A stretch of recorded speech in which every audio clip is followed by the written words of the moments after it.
Welcome to Bible study group. تشریح تری باتوں بھی نور بخشتی ہے، عقل مند بناتی ہے وہ سادہ دلوں کو۔ میری روٹی کھاؤ اور وہ میں پیو جو میں نے تمہارے لیے تیار کی ہے۔ امثال کے 9ویں باب کی پہلی 6 آیات۔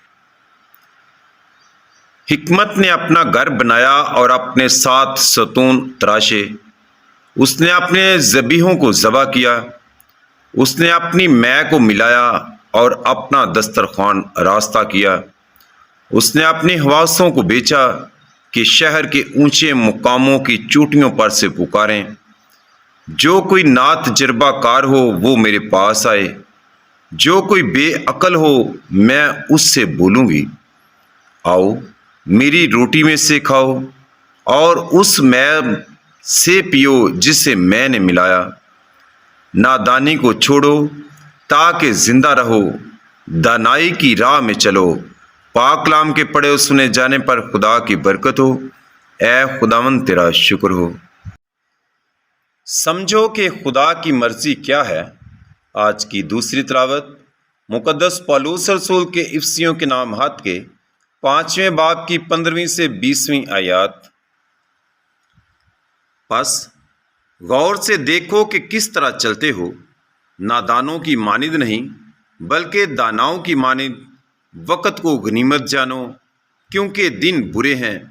اس واسطے تم ناقص رائے نہ بنو بلکہ سمجھو کہ خداوند کی مرضی کیا ہے، اور میں سے متوالے نہ ہو کیونکہ یہ بد چلنی کا باعث ہے، بلکہ روح سے معمور ہوتے جاؤ، اور آپس میں مزامیر اور گیت اور روحانی ترانے گایا کرو۔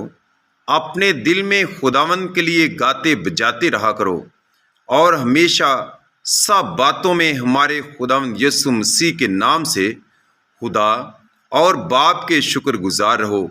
پاک کلام کے پڑھے اور سنے جانے پر خدا کی برکت ہو۔ اے خداوند تیرا شکر ہو۔ اے خداوند ہم کس کے پاس جائیں؟ ہمیشہ کی زندگی کی باتیں تو تیرے ہی پاس ہیں۔ آج کی پاک انجیل مقدس یوحنا رسول کی معرفت لکھی گئی انجیل کے 6 باب کی 51 سے 59 آیات مقدسہ۔ میں وہ زندہ روٹی ہوں جو آسمان سے اتری ہے۔ اگر کوئی اس روٹی میں سے کھائے تو ہمیشہ تک زندہ رہے گا، اور جو روٹی جہان کی زندگی کے لیے میں دوں گا وہ میرا گوشت ہے۔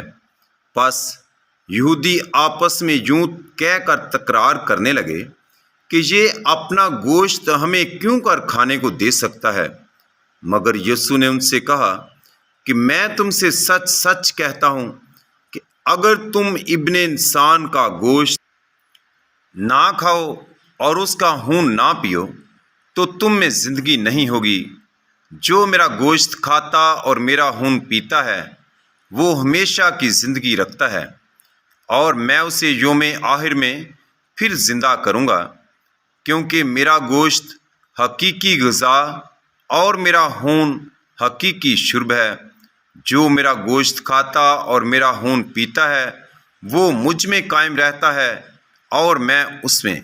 جس طرح باپ نے جو زندہ ہے مجھے بھیجا اور میں باپ سے زندہ ہوں، اسی طرح وہ بھی جو مجھے کھاتا ہے مجھ سے زندہ رہے گا۔ اور جو روٹی آسمان سے اتری ہے یہی ہے، باپ دادا کی طرح نہیں کہ کھایا اور مر گئے۔ جو یہ روٹی کھائے گا وہ ابد تک زندہ رہے گا۔ پاک انجیل کا پڑھا اور سنا جانا ہم سب کے لیے باعث برکت ہو۔ اے خداوند تیرا شکر ہو۔